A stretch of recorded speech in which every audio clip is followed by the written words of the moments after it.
1 de noviembre de 1943, Bahía de la Emperatriz Augusta, Bougainville. La arena volcánica se sentía áspera bajo las botas del sargento Milan Gravich mientras se agazapaba tras una posición defensiva improvisada, observando la línea de árboles de la jungla en busca de cualquier señal de movimiento japonés. En sus manos reposaba algo que no debería haber existido fuera de una aeronave, algo que los reglamentos nunca previeron para el combate terrestre. El arma parecía haber sido ensamblada en un taller por alguien a quien le importaban más los resultados que los procedimientos establecidos.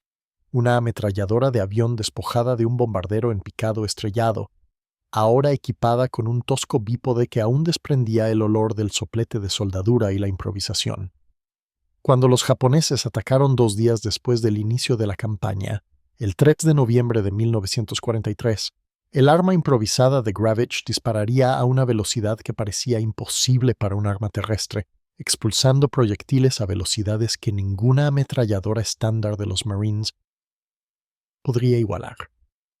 Lo que Gravich no sabía en ese momento era que esta modificación no autorizada, nacida de la frustración y la necesidad, evolucionaría hasta convertirse en una de las armas de infantería más devastadoras de la Guerra del Pacífico. Esta arma ayudaría a cambiar el rumbo en la playa más sangrienta en la historia del Cuerpo de Marines, donde más sangre estadounidense se empaparía en la arena volcánica que en cualquier otra batalla en el Teatro del Pacífico. El camino hasta ese momento comenzó con un problema que asolaba a cada compañía de fusileros de los Marines en el Pacífico, un problema escrito con la sangre de los Marines Zeppelin que murieron esperando un apoyo de fuego adecuado. La ametralladora estándar M19A6 Browning, aunque fiable, era una bestia. 32 libras de acero que requerían de varios hombres para su transporte efectivo. Su cadencia de tiro, aproximadamente de 400 a 500 proyectiles por minuto, proporcionaba fuego de supresión, pero carecía de la potencia de fuego abrumadora necesaria para neutralizar rápidamente los nidos de ametralladoras y las posiciones fortificadas japonesas. Los Marines veían caer a sus compañeros mientras esperaban que sus ametralladoras fueran reposicionadas, recargadas o avanzadas. El arma era adecuada para posiciones defensivas, excelente cuando se montaba en vehículos o en emplazamientos fijos, pero lamentablemente inadecuada para los rápidos asaltos de infantería que caracterizaban los combates en las islas del Pacífico. En las densas junglas y a través de las playas volcánicas donde luchaban los Marines, la movilidad significaba supervivencia y la potencia de fuego significaba victoria. La M19A6 no ofrecía ninguna de las dos en medida suficiente. La realidad táctica del combate en el Pacífico creó demandas específicas que las armas existentes simplemente no podían satisfacer. Las posiciones defensivas japonesas estaban construidas con maestría, utilizando el terreno natural y la roca volcánica para crear campos de tiro que se apoyaban mutuamente. Un solo nido de ametralladoras, correctamente posicionado y camuflado, podía inmovilizar a un pelotón entero de Marines. La respuesta estándar requería una acción coordinada. Las ametralladoras abrirían fuego de supresión mientras los equipos de demolición maniobraban lo suficientemente cerca como para destruir la posición con cargas de demolición o lanzallamas. Pero esta coordinación llevaba tiempo, y el tiempo costaba vidas. La cadencia de tiro relativamente modesta de la M19A6 significaba que los defensores japoneses podían cronometrar sus movimientos entre ráfagas, manteniendo el fuego defensivo incluso bajo su presión. Los Marines que avanzaban por terreno abierto necesitaban que sus ametralladoras ofrecieran un volumen de fuego tan abrumador que los defensores literalmente no pudieran levantar la cabeza para devolver el fuego. La M19A6 no podía ofrecer este nivel de supresión. El peso del arma agravaba el problema. Con 32 libras, más el peso de la munición, los cañones de repuesto y el trípode, una sección de ametralladoras requería al menos 3 hombres para operar eficazmente. En el combate fluido de la guerra insular, donde los Marines podían avanzar varios cientos de yardas solo para ser inmovilizados por posiciones ocultas, reposicionar una ametralladora pesada bajo fuego era extraordinariamente difícil y peligroso. Los Marines individuales entendían este problema íntimamente. Lo sentían en sus huesos cada vez que veían a la sección de ametralladoras esforzándose por seguir el ritmo del pelotón de fusileros que avanzaba. Entendían que su supervivencia a menudo dependía de un apoyo de fuego que llegaba segundos demasiado tarde, entregado con un volumen insuficiente para suprimir eficazmente a los defensores atrincherados. Milan Gravich entendía este problema mejor que la mayoría. Nacido en Minnesota el 24 de mayo de 1924, se había alistado en el cuerpo de Marines con la comprensión de un maquinista sobre cómo funcionaban las cosas y cómo podían mejorarse. Su formación civil previa a la guerra le había dado experiencia práctica en la fabricación de metales, en la comprensión de tolerancias y puntos de tensión, con el conocimiento práctico de cómo modificar equipos existentes para realizar nuevas funciones. Cuando Gravich se ofreció como voluntario para los recién formados batallones de paracaidistas de la Infantería de Marina, trajo consigo no solo valor físico, sino también ingenio mecánico. Los Paramarines eran un experimento, una unidad de élite diseñada para caer tras las líneas enemigas y causar estragos. Entrenaban más duro, luchaban con más ferocidad y pensaban de manera diferente a los Marines convencionales. Los batallones de paracaidistas atraían a Marines que querían los desafíos más difíciles, que buscaban el entrenamiento más exigente, que creían que las unidades de élite requerían soldados de élite. El régimen de entrenamiento era deliberadamente brutal, diseñado para eliminar a cualquiera que careciera de la resistencia física o la fortaleza mental para las operaciones aerotransportadas. Aquellos que sobrevivieron al proceso de selección formaron unidades muy unidas, caracterizadas por la iniciativa, la adaptabilidad y la voluntad de cuestionar los enfoques convencionales. Esta cultura de innovación resultaría crucial cuando Gravich encontró su primera ametralladora de avión AN-2 durante la campaña de Bougainville. Se animaba a los Paramarines a innovar, a encontrar soluciones donde los reglamentos solo veían obstáculos. Los oficiales de los batallones de paracaidistas entendían que las tropas de élite que operaban tras las líneas enemigas se enfrentarían a situaciones que ningún manual podría abordar, que la supervivencia y el éxito de la misión dependerían de la capacidad de improvisar y adaptarse. Esta cultura institucional creó el entorno en el que la Stinger pudo ser concebida. En una unidad convencional de Marines, un sargento que modificara propiedad del gobierno sin autorización podría enfrentarse a un consejo de guerra. En los Paramarines, la iniciativa de ese mismo sargento podría ser recompensada con aprobación y apoyo. La AN-2 representaba todo lo que la M919A6 no era. Mientras que el arma terrestre pesaba 32 libras, la versión de avión pesaba solo 21 libras. Esta notable reducción de peso se logró mediante un rediseño fundamental en lugar de una simple sustitución de materiales. Los ingenieros de Fabrique Nacional habían creado el arma específicamente para uso aeronáutico, donde cada onza importaba para la capacidad de carga útil y la eficiencia del combustible. Las paredes del cañón eran significativamente más delgadas que las de las ametralladoras terrestres. El cajón de mecanismos se fabricaba con materiales más ligeros y con márgenes de seguridad reducidos. En un arma terrestre, estas modificaciones serían catastróficas, provocando un rápido fallo del cañón y mal funcionamiento potencialmente peligroso. Pero las ametralladoras de avión operaban en un entorno completamente diferente. La verdadera revelación fue su cadencia de tiro. Mientras que la ametralladora terrestre estándar disparaba de 400 a 500 proyectiles por minuto, la AN-2 podía alcanzar de 1200 a 1500 proyectiles por minuto. Esta increíble cadencia cíclica era posible porque las ametralladoras de avión eran enfriadas por la corriente de aire a alta velocidad del vuelo. A velocidades de crucero, el aire que pasaba junto al arma disipaba el calor más rápido de lo que podía acumularse, permitiendo que el cañón delgado mantuviera cadencias de tiro que derretirían un arma terrestre en segundos. El arma había sido diseñada para posiciones defensivas traseras en bombarderos en picado y aviones de patrulla, donde los artilleros necesitaban la máxima potencia de fuego en breves enfrentamientos contra cazas atacantes. En el combate aéreo, los enfrentamientos duraban segundos. Un artillero podía tener solo una ventana de 3 o 4 segundos para impactar una aeronave atacante antes de que ésta se retirara o completara su ataque. En esos breves momentos, el volumen de fuego importaba más que la capacidad de fuego sostenido. La configuración original de la AN-2 reflejaba su uso previsto. Empuñaduras de pala diseñadas para artilleros de pie que usaban ambas manos, gatillos de solenoide activados por interruptores eléctricos para fuego sincronizado a través de los arcos de la hélice, y monturas diseñadas para moverse rápidamente en torretas de avión confinadas.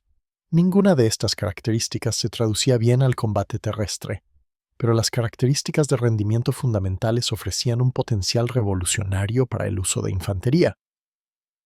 A finales de 1943, las ametralladoras de avión se estaban convirtiendo en equipo excedente en el teatro del Pacífico. A medida que la superioridad aérea estadounidense se volvía cada vez más dominante y los aviones de combate montaban armas más pesadas de calibre .50 y cañones de 20 mm, las armas defensivas de calibre .30 se volvieron obsoletas.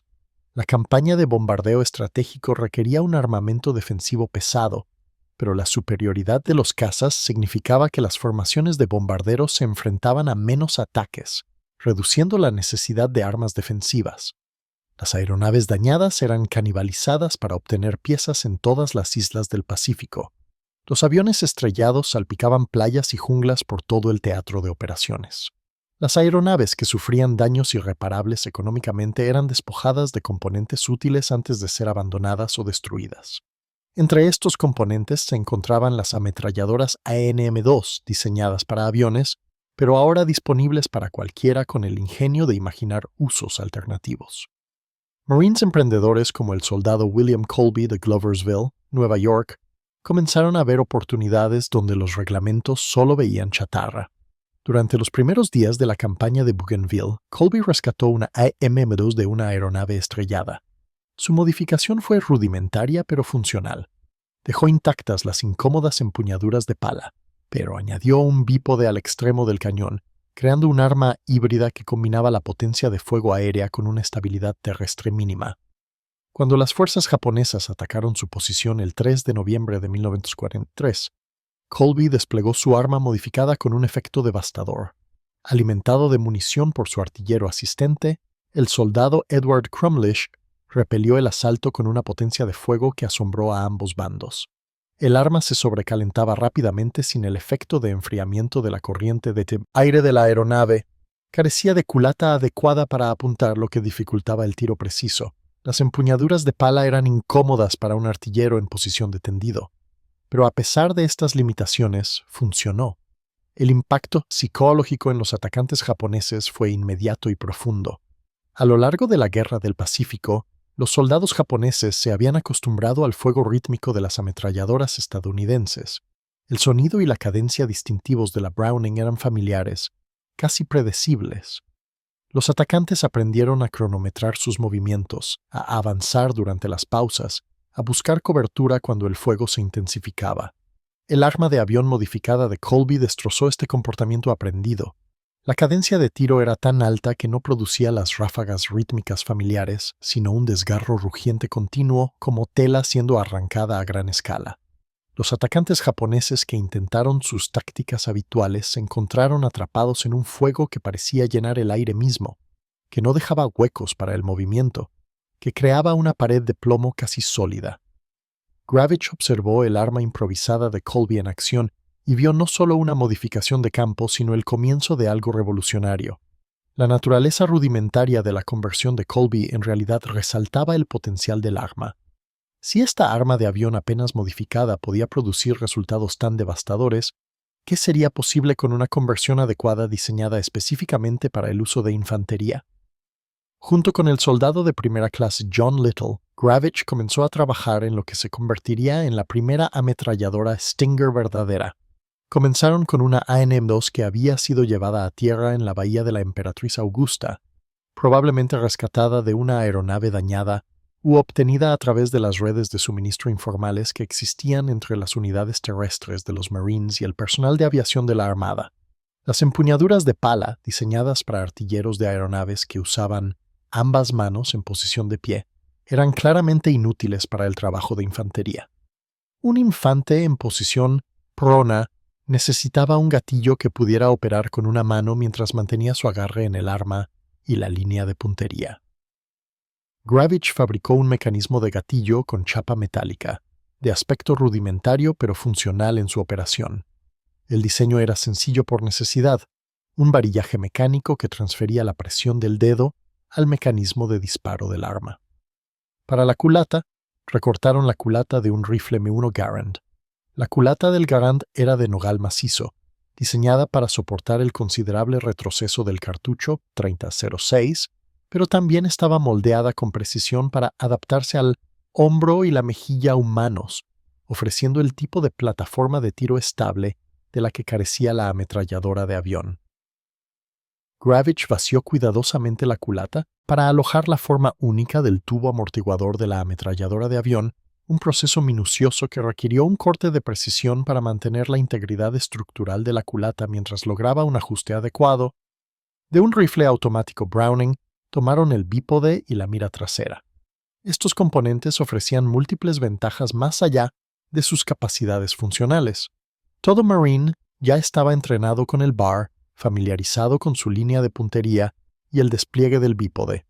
El uso de estos componentes significaba que la Stinger resultaría familiar a pesar de su rendimiento revolucionario, reduciendo el tiempo de entrenamiento y haciendo el arma más intuitiva para los Marines que pasaban de armas estándar. El bípode proporcionaba una estabilidad delantera crucial para controlar la alta cadencia de fuego del arma. La mira Bear ofrecía una capacidad de puntería superior a las miras originales de las aeronaves, que habían sido diseñadas para la artillería aérea, donde el tiro instintivo y la observación de los trazadores importaban más que la puntería de precisión.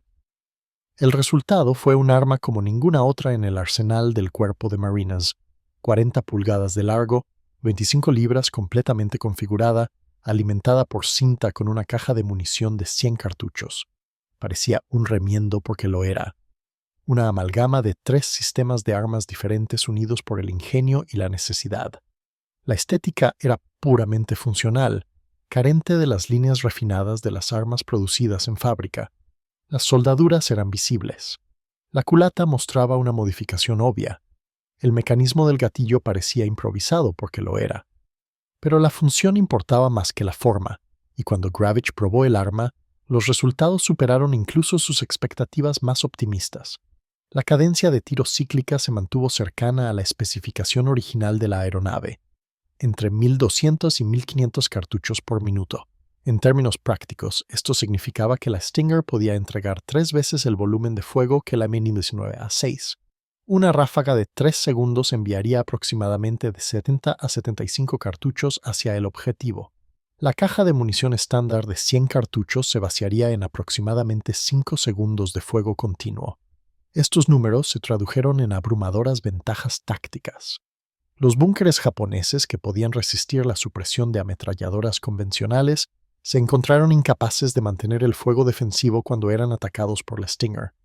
El volumen puro de cartuchos que se vertían a través de las troneras obligó a los defensores a buscar cobertura, creando los segundos preciosos necesarios para que los equipos de demolición avanzaran. La Stinger que Gravich y Little ensamblaron en Bougainville no entró en combate durante esa campaña. Los combates concluyeron antes de que pudieran probar adecuadamente su creación en batalla. Pero el arma representaba una prueba de concept, la validación de que las ametralladoras de avión podían convertirse con éxito para uso de infantería con mejoras dramáticas en la potencia de fuego. Los batallones de paracaidistas de la Infantería de Marina, a pesar de su estatus de élite y su entrenamiento intensivo, fueron disueltos el 29 de febrero de 1904. Los Paramarines nunca habían realizado un salto de combate real.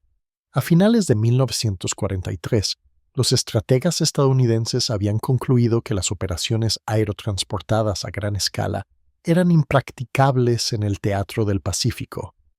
La geografía estratégica del Pacífico impuso limitaciones que hicieron que las operaciones aerotransportadas fueran mucho menos viables que en Europa. Los objetivos en el Pacífico eran pequeñas islas en lugar de masas continentales. Un objetivo insular típico podría tener solo unas pocas millas de ancho, ofreciendo zonas de lanzamiento limitadas y un espacio mínimo para que las fuerzas aerotransportadas operaran de forma independiente. La mayoría de las islas eran tan pequeñas que cualquier inserción aerotransportada dejaría a las fuerzas al alcance de las defensas de la playa, negando la ventaja principal del envolvimiento vertical. Además, las distancias involucradas en las operaciones del Pacífico crearon desafíos logísticos para las fuerzas aerotransportadas. Las operaciones aerotransportadas europeas podían lanzarse desde bases relativamente cercanas, con aviones de transporte regresando al aeródromos amigos después de dejar a las tropas. Las operaciones del Pacífico requerían portaaviones o aeródromos capturados a miles de millas de las bases principales. Los aviones especializados necesarios para las operaciones de paracaidistas competían con los bombarderos y transportes por recursos limitados. La Armada, que controlaba el movimiento estratégico en el Pacífico, mostró poco entusiasmo por las operaciones aerotransportadas que requerían dedicar aviones y barcos a unidades paracaidistas especializadas. El asalto anfibio, el método preferido de la Armada, permitía la concentración de una fuerza abrumadora en el punto de ataque con apoyo continuo de fuego naval. Las fuerzas aerotransportadas, por el contrario, estarían aisladas y vulnerables hasta que las fuerzas terrestres pudieran unirse a ellas. Los Paramarines fueron dispersados por toda la fuerza de la flota de Marines, su experiencia distribuida entre unidades convencionales. Esta disolución, aunque decepcionante para las tropas de élite que se habían entrenado tan duro para operaciones aerotransportadas, en realidad sirvió para difundir la cultura paramarine de innovación y resolución agresiva de problemas por todo el cuerpo de Marines. Milan Gravich se encontró reasignado a la sección de ametralladoras de la compañía G, Duchho Regimiento de Marines, Quinta División de Marines. Esta reasignación resultaría fortuita, colocándolo en una posición para revivir y refinar el concepto Stinger para la batalla más importante de su vida. La Quinta División de Marines fue activada el 21 de enero de 1944 en Camp Pendleton, California. Fue construida alrededor de cuadros de los batallones de paracaidistas disueltos, heredando no solo a su personal, sino también su cultura de innovación agresiva y su disposición a desafiar los enfoques convencionales. La división incluía los regimientos de Marines 26, 27 y 28, y el 28 recibió un número desproporcionado de ex-paramarines. Desde su concepción, la división fue programada para un asalto anfibio importante. Aunque el objetivo específico permaneció clasificado durante gran parte de su entrenamiento, a lo largo de 1904, mientras la división entrenaba en Camp Pendleton y más tarde en Hawái, circularon rumores sobre su destino final. Algunos especularon que asaltarían Formosa. Otros creyeron que se dirigían a Filipinas o a la costa de China. La verdad, cuando finalmente llegó durante las sesiones informativas clasificadas a finales de 1954, resultaría más desalentadora que cualquier rumor. La Quinta División de Marines se dirigía a Iwo Jima, una mota volcánica en el Pacífico que la inteligencia estimó que requeriría una semana para asegurar. La batalla real duraría 36 días y exigiría más sangre de Marine que cualquier batalla en la historia del cuerpo. Cuando Gravich se unió a la compañía G en noviembre de 1944, el regimiento estaba inmerso en el entrenamiento para la Operación Destacamento, el nombre en clave para la invasión de Iwo Jima. El régimen de entrenamiento era intenso, centrándose en los desafíos específicos de asaltar posiciones fuertemente fortificadas a través de terrenos difíciles. Se construyeron playas simuladas para emular arena volcánica. Los ejercicios con fuego real ponían a prueba la coordinación entre infantería, blindados y artillería. Durante estos ejercicios, Gravich se frustró rápidamente con el rendimiento de las secciones de ametralladoras ligeras de su compañía. El problema que había observado en Bougainville no se había resuelto. El cuerpo de Marines no había desplegado ninguna arma nueva que abordara las limitaciones fundamentales de la M919-6. Los Marines seguían entrenando con las mismas armas, enfrentándose a las mismas limitaciones tácticas, aceptando las mismas bajas que un mejor equipo podría evitar. Durante los ejercicios de entrenamiento, Gravich observó cómo las dotaciones de ametralladoras luchaban por seguir el ritmo de los pelotones de fusileros que avanzaban. Observó cómo el fuego de supresión llegaba demasiado tarde para salvar a los Marines atrapados en zonas de muerte. Vio equipos de demolición inmovilizados porque las ametralladoras no podían entregar suficiente fuego para suprimir posiciones defensivas simuladas. Sabía que existía una solución mejor porque él había ayudado a construirla un año antes en Bougainville. El recuerdo de esa primera Stinger, montada toscamente en el campo y nunca probada en combate, lo carcomía. Había visto lo que el arma podía hacer en las pruebas de tiro. Había visto cómo la tosca modificación de Colby devastaba un ataque japonés. Sabía que las versiones correctamente diseñadas de la Stinger podían dar a las compañías de fusileros de Marines la ventaja de potencia de fuego que necesitaban desesperadamente. Gravich se acercó al comandante de su compañía con una propuesta. Podía construir ametralladoras de avión modificadas, armas que darían a cada pelotón una potencia de fuego sin precedentes. El comandante de la compañía, intrigado pero cauteloso, comprendió que la modificación no autorizada de propiedad gubernamental podría resultar en un consejo de guerra, pero también comprendió que sus Marines se estaban entrenando para un asalto que requeriría toda ventaja posible. La solicitud fue elevada por la cadena de mando al comandante del batallón. Sorprendentemente, quizás reflejando la cultura Pramarine que impregnaba el Battalion Jacobo de Marines, el comandante del batallón aprobó. Esta aprobación vino con una advertencia importante que resultaría crucial para la protección de Gravich. Las modificaciones no estaban oficialmente sancionadas por el cuartel general del Cuerpo de Marines. No eran parte de ningún sistema de armas aprobado, no figuraban en ninguna tabla de organización y equipo. Las Stingers no aparecerían en ningún registro oficial de propiedades, no estarían sujetas a inspección formal, existirían en el área gris entre la modificación de campo y el equipo no autorizado, pero estaban autorizadas a nivel de batallón. Una distinción crucial que protegería a Gravich de acusaciones de modificación no autorizada de propiedad gubernamental. El comandante del batallón puso su aprobación por escrito, creando un rastro documental que legitimaba el proyecto dentro de la esfera de autoridad del batallón, incluso si carecía de sanción de nivel superior. Esta distinción podría parecer una nimiedad burocrática, pero reflejaba una comprensión sofisticada de la autoridad y responsabilidad militar. El comandante del batallón estaba esencialmente asumiendo la responsabilidad personal por el programa de modificación, apostando su carrera a la capacidad de Gravich para entregar armas efectivas. Gravich se puso a trabajar en Hawái con la ayuda del soldado de primera clase John Little, su compañero del proyecto de Bougainville. Recorrieron la isla en busca de aviones estrellados o dañados, de piezas de repuesto de aviones que estaban siendo canibalizados para otros fines, de cualquier fuente de ametralladoras AN-M2. Hawái, como una importante zona de preparación para las operaciones del Pacífico, albergaba numerosas bases aéreas donde se evaluaban los aviones dañados para su reparación o salvamento. Los dos Marines desarrollaron relaciones con el personal de aviación de la Armada y del Cuerpo de Marines, explicando su proyecto y solicitando acceso a armas excedentes. Algunas unidades de aviación se mostraron escépticas, cuestionando por qué las tropas terrestres querían ametralladoras de avión. Otros fueron comprensivos, entendiendo que cualquier innovación que pudiera salvar vidas de Marines merecía apoyo, independientemente de las regulaciones. El proceso de construcción fue meticuloso a pesar de los rudimentarios talleres disponibles.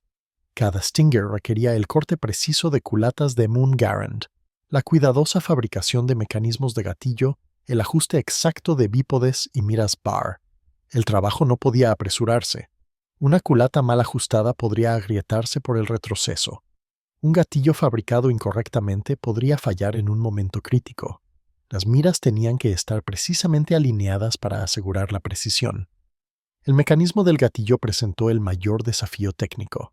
Las ametralladoras de avión utilizaban gatillos de solenoide activados por interruptores eléctricos, perfectos para fuego sincronizado a través de los arcos de la hélice, pero inútiles para el trabajo de infantería. El sistema de solenoide requería energía eléctrica y no ofrecía retroalimentación táctil al tirador. Gravich diseñó un gatillo mecánico simple que podía fabricarse con chapa metálica y accionarse con la presión de un dedo, como un gatillo de fusil convencional.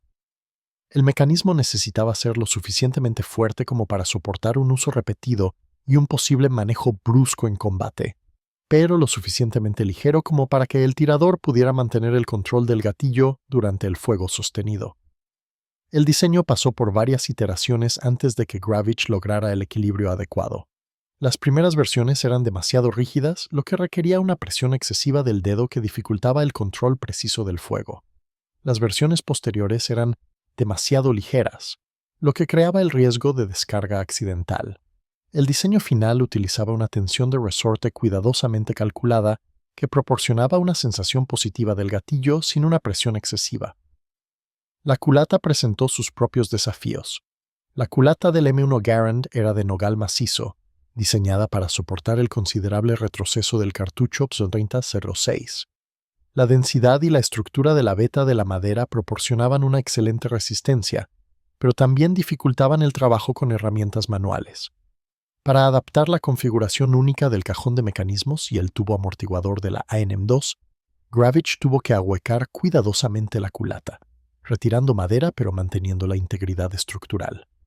Demasiado material retirado debilitaría la culata, lo que podría causar una falla catastrófica durante el disparo. Muy poco material retirado impediría el ajuste adecuado del cajón de mecanismos. Gravich trabajó lenta y cuidadosamente, utilizando cinceles y limas para retirar la madera de forma incremental, probando el ajuste del cajón de mecanismos repetidamente para asegurar la alineación y el ajuste correctos. El proceso para cada culata tomaba varios días de trabajo paciente. El bípode y la mira del fusil automático Browning requirieron la fabricación de adaptadores. Los puntos de montaje de los componentes de la Bay Air no se alineaban con la configuración de la ANM2, lo que hizo necesarios soportes hechos a medida. Estos soportes tenían que ser lo suficientemente fuertes como para mantener el cero bajo el estrés del disparo, pero lo suficientemente ligeros como para no aumentar significativamente el peso total del arma. Gravich fabricó los soportes a partir de chapa de acero, taladrando y roscando los orificios de montaje, doblando el metal para lograr los ángulos adecuados y soldando refuerzos donde el análisis de tensión indicaba posibles puntos de falla. Cada soporte se probó, ajustó y volvió a montar hasta que el bípode y la mira se fijaron sólidamente sin holgura ni movimiento. El trabajo fue minucioso. Cada Stinger representaba docenas de horas de mano de obra calificada, pero Gravich entendía que vidas dependerían de estas armas. Un mal funcionamiento en combate no solo significaba un arma fallida, sino potencialmente Marines muertos. Cada soldadura tenía que ser sólida, cada ajuste tenía que ser preciso, cada componente tenía que ser probado y verificado. En enero de 1945, mientras la Quinta División de Marines se preparaba para embarcarse hacia Iwo Jima, Gravich había completado 6 Stingers. Cada arma había sido probada exhaustivamente, ajustada y refinada hasta que funcionó de manera fiable.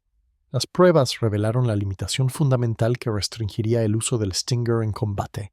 El problema de sobrecalentamiento inherente al delgado cañón de aeronave no podía eliminarse. Sin el efecto de enfriamiento de la corriente de aire de la aeronave, el cañón se calentaría peligrosamente después de fuego sostenido. Un disparo prolongado podría incluso hacer que el cañón se deformara o se fundiera, inutilizando el arma. Gravich entrenó a sus tiradores en una estricta disciplina de fuego. Solo ráfagas cortas, de 3 a 5 segundos como máximo, permitiendo que el cañón se enfriara entre enfrentamientos. Esta disciplina era absolutamente crítica. Un Stinger sobrecalentado era peor que no tener ningún Stinger, ya que representaba un peso desperdiciado y un tirador que podría haber estado llevando un arma convencional. Las 6 armas representaron incontables horas de trabajo, materiales adquiridos a través de canales no oficiales, modificaciones que existían en un área gris entre la innovación y la regulación, pero también eran exactamente lo que los Marines del 28 necesitaban para Iwo Jima. Las armas ofrecían una potencia de fuego que ninguna otra compañía de fusileros de la división podía igualar. La distribución de los 6 Stingers fue cuidadosamente considerada. Uno fue a cada uno de los 3 pelotones de fusileros de la compañía G, proporcionando a cada uno una potencia de fuego orgánica que excedía sus armas autorizadas. Los comandantes de pelotón recibieron sesiones informativas especiales sobre tácticas de empleo, aprendiendo a maximizar las capacidades del Stinger mientras gestionaban sus limitaciones. Un arma fue a la sección de demoliciones de la compañía, donde proporcionaría fuego de cobertura para los ingenieros que atacaban posiciones fortificadas. La quinta, Gravich se la quedó para sí mismo, asumiendo la responsabilidad personal de emplear el arma que había creado. El sexto Stinger fue para un Marine de la compañía I, 28 de Marines. Su nombre era Tony Stein, y sus acciones con esta arma le ayudarían a obtener la más alta condecoración de la nación por valor. Tony Stein nació el 30 de septiembre de 1921 en Dayton, Ohio, de padres inmigrantes de Austria-Hungría. Sus padres habían llegado a América buscando oportunidades y libertad de la inestabilidad política de Europa Central. Se establecieron en Dayton, parte de la ola de inmigración de Europa del Este que transformó las ciudades industriales estadounidenses a principios del siglo XX. La familia Stein tuvo dificultades económicas, particularmente durante la Gran Depresión, cuando la adversidad económica obligó a tomar decisiones difíciles Tony abandonó la escuela secundaria durante su primer año. Esto no era raro durante la depresión, cuando la supervivencia familiar a menudo requería que cada persona apta para el trabajo trabajara. La educación era un lujo que muchas familias simplemente no podían permitirse. Tony encontró trabajo donde pudo, finalmente asegurando un aprendizaje como herramientista. Este entrenamiento resultó mucho más valioso que cualquier educación académica que hubiera podido recibir. La herramientista en la década de 1930 requería la comprensión de la medición de precisión, las propiedades de los materiales, el funcionamiento de las máquinas y los procesos de fabricación. Un herramientista calificado necesitaba leer dibujos técnicos, calcular tolerancias, operar tornos y fresadoras y crear componentes fabricados con precisión. El trabajo exigía paciencia, atención al detalle y capacidad para resolver problemas. Los herramientistas creaban las herramientas y troqueles especializados utilizados en la producción en masa, lo que significaba que su trabajo debía ser absolutamente preciso. Un error de unas pocas milésimas de pulgada podía inutilizar toda una serie de producción. Este entrenamiento le dio a Stein experiencia práctica en la fabricación de metal, notablemente similar a lo que se requeriría para modificar ametralladoras de aeronaves. Comprendía los puntos de tensión y las tolerancias de los materiales. Sabía cómo fabricar componentes a medida. Tenía el conocimiento práctico para observar una pieza de equipo y entender cómo podría modificarse o mejorarse. Cuando llegó la guerra, Stein no esperó el reclutamiento. El 22 de septiembre de 1942, poco antes de cumplir 21 años, se alistó en la reserva del Cuerpo de Marines. El momento fue significativo. En septiembre de 1942, Estados Unidos llevaba casi 10 meses en guerra. La ola inicial de voluntarios patrióticos ya se había alistado. La realidad del costo de la guerra se estaba volviendo clara a través de los informes de bajas de Guadalcanal y otras batallas tempranas del Pacífico. Stein sabía a qué se ofrecía como voluntario. Los Marines tenían la reputación de recibir las misiones más difíciles, de ir primero, de sufrir las mayores bajas. Quería defender su país y quería hacerlo donde la lucha fuera más encarnizada. Esta decisión reveló aspectos centrales de su carácter: una voluntad de enfrentar el peligro, un sentido del deber que trascendía la seguridad personal, una creencia de que la defensa de su país requería su servicio sin importar el riesgo. El entrenamiento de recluta de Stein en el depósito de reclutas del Cuerpo de Marines de San Diego lo marcó como excepcional. El entrenamiento fue deliberadamente brutal, diseñado para romper los hábitos civiles y construir la disciplina marine. El acondicionamiento físico llevó a los reclutas a sus límites. El entrenamiento de tiro exigió precisión. El ejercicio de orden cerrado inculcó obediencia instantánea a las órdenes. Algunos reclutas apenas sobrevivieron a este entrenamiento. Otros sobresalieron demostrando la dureza física, la resiliencia mental y el potencial de liderazgo que los marcó para asignaciones de élite. Stein impresionó a sus instructores de instrucción lo suficiente como para ser seleccionado para el entrenamiento de paracaidismo de los Marines en Camp Gillespie. La selección para Paramarine fue un honor, pero también significó ofrecerse como voluntario para un entrenamiento aún más exigente. La escuela de paracaidismo tenía una alta tasa de abandono. Los requisitos físicos eran extremos, el entrenamiento peligroso, la disciplina más estricta que en las unidades de Marines convencionales. Aquellos que completaron el curso se unieron a una hermandad de élite caracterizada por un excepcional espíritu de cuerpo. Aunque los Paramarines nunca saltaron en combate, su entrenamiento creó Marines de una capacidad e iniciativa inusuales. El plan de estudios enfatizaba el pensamiento independiente, las tácticas de unidades pequeñas y la adaptabilidad.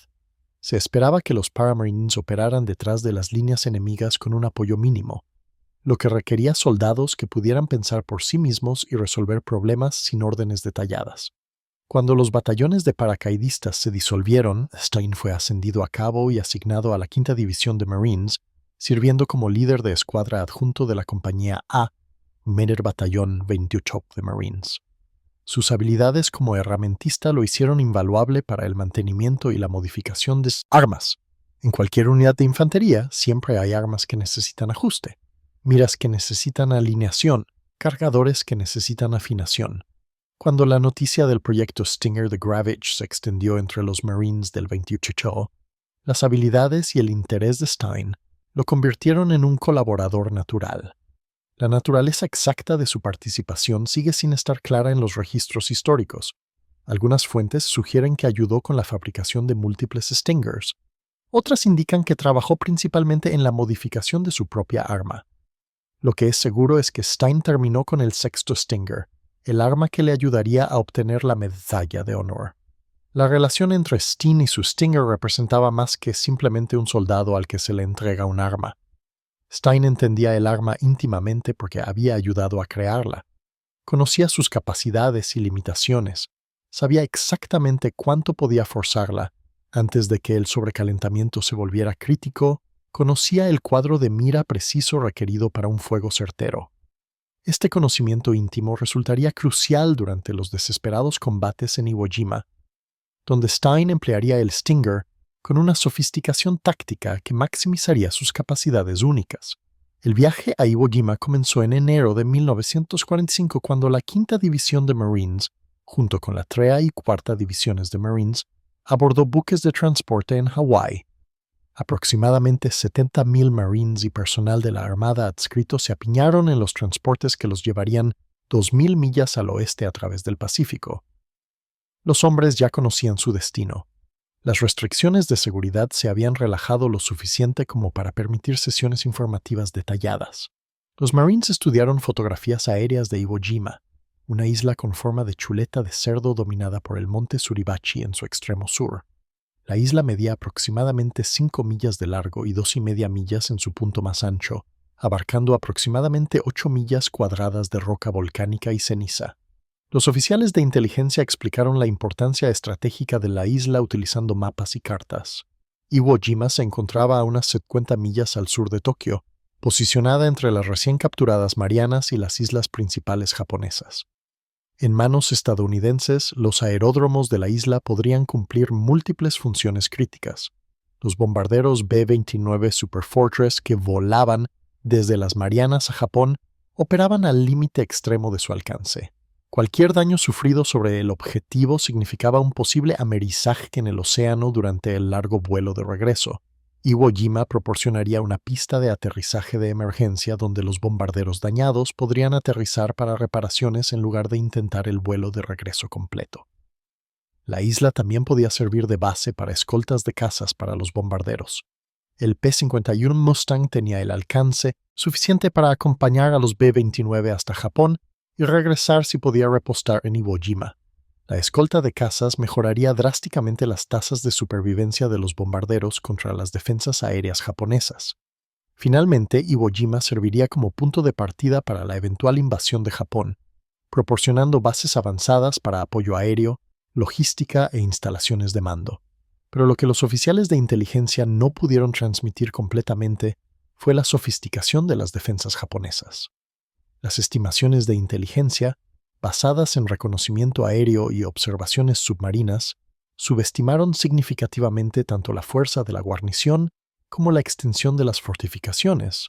El teniente general Tadamichi Kuribayashi, asignado para defender Iwo Jima en junio de 1944, tuvo 9 meses para prepararse.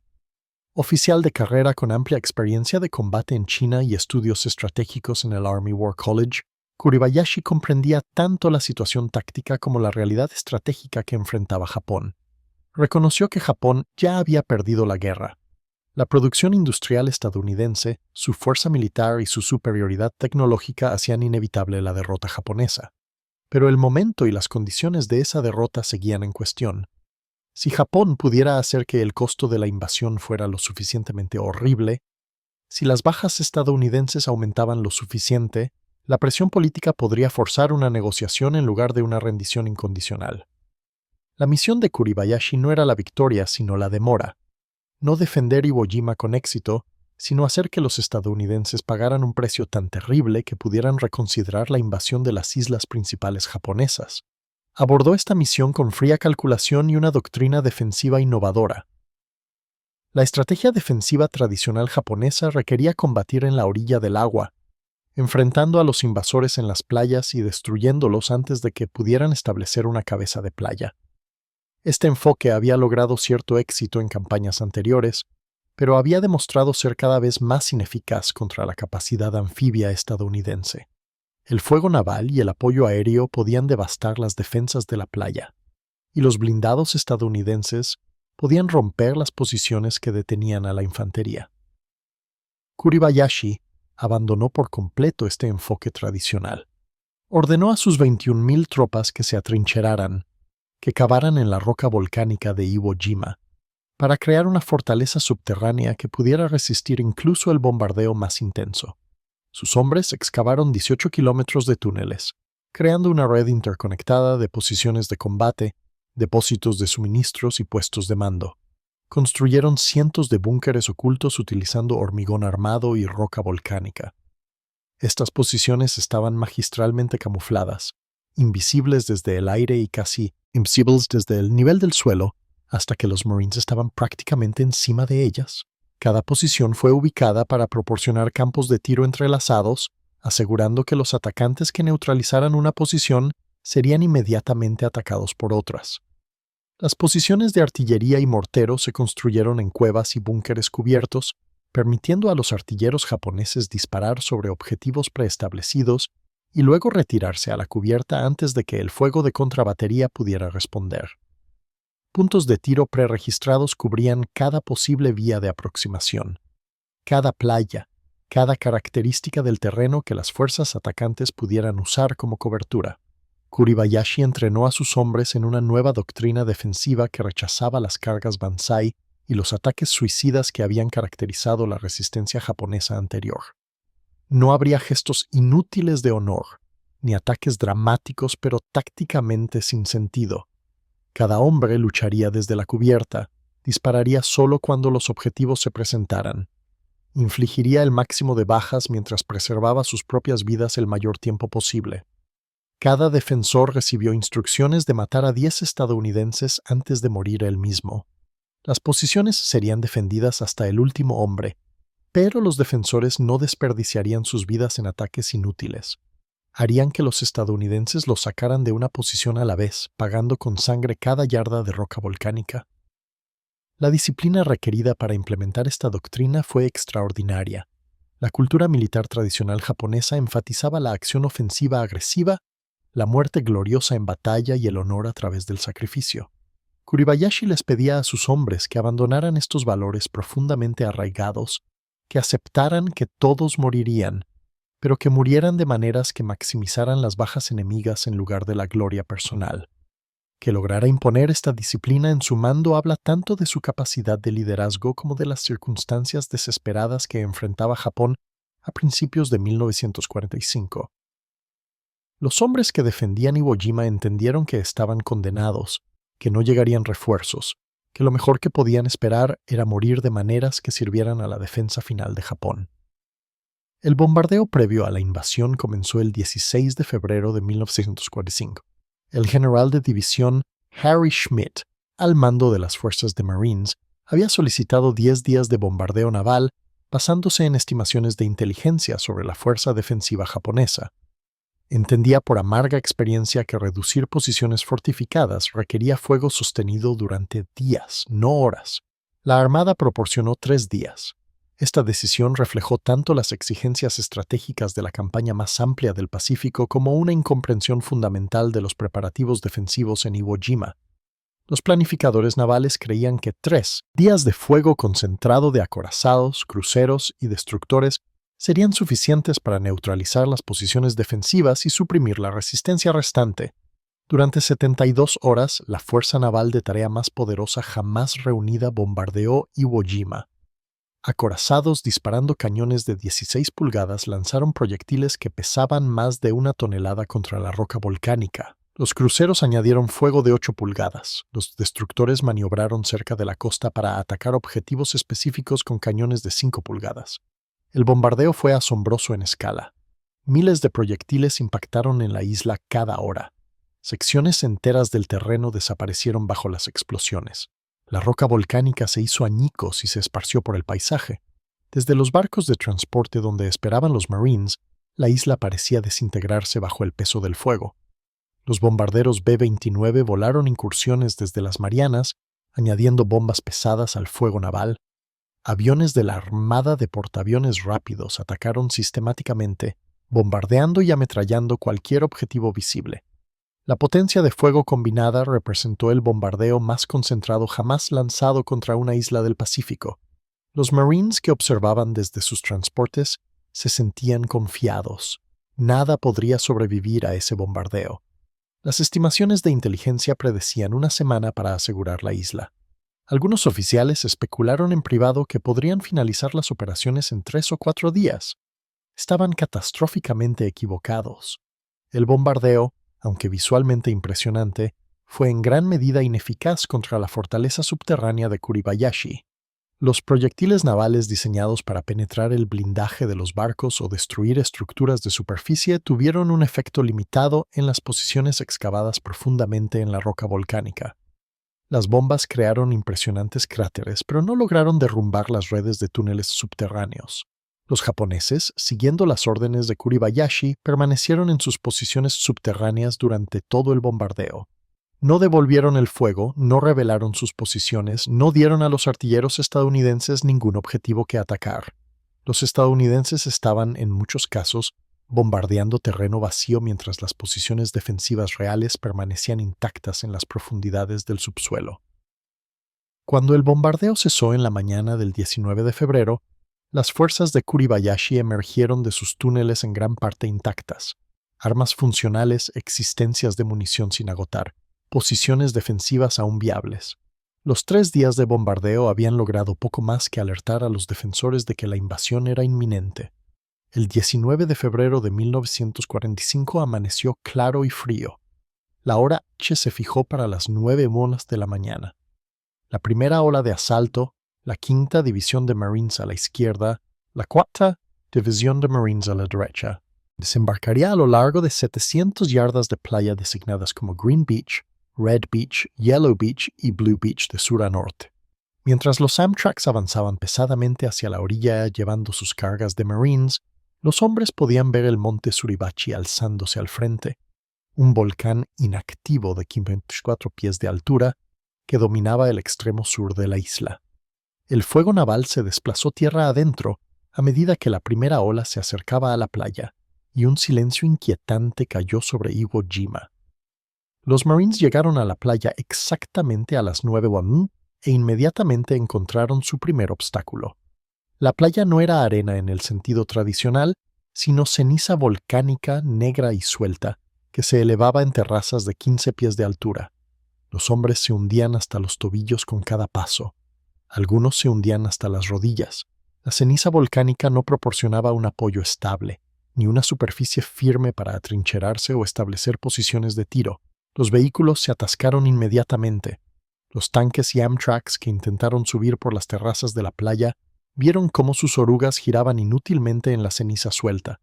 El equipo que debía avanzar tierra adentro para apoyar a la infantería en avance se quedó atascado a pocas yardas de la línea de flotación.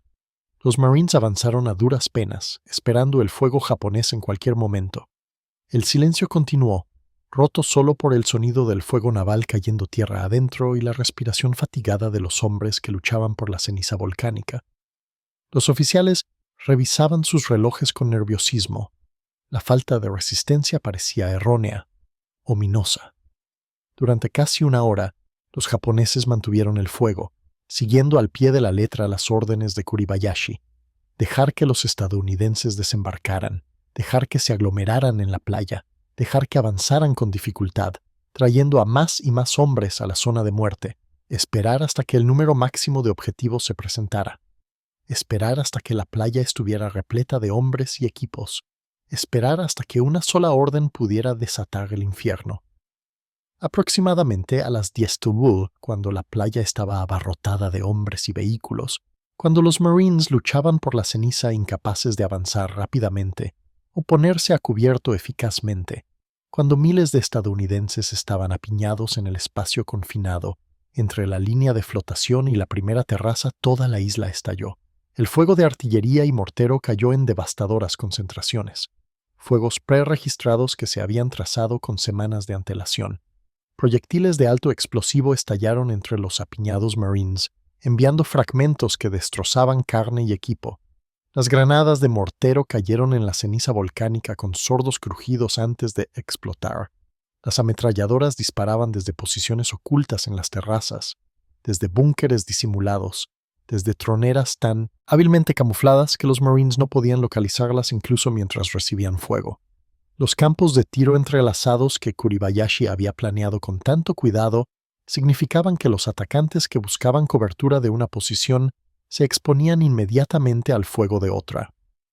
Los Marines murieron en la arena volcánica negra, abatidos por un fuego que no podían ver, desde posiciones que no podían localizar, disparado por un enemigo que permanecía invisible.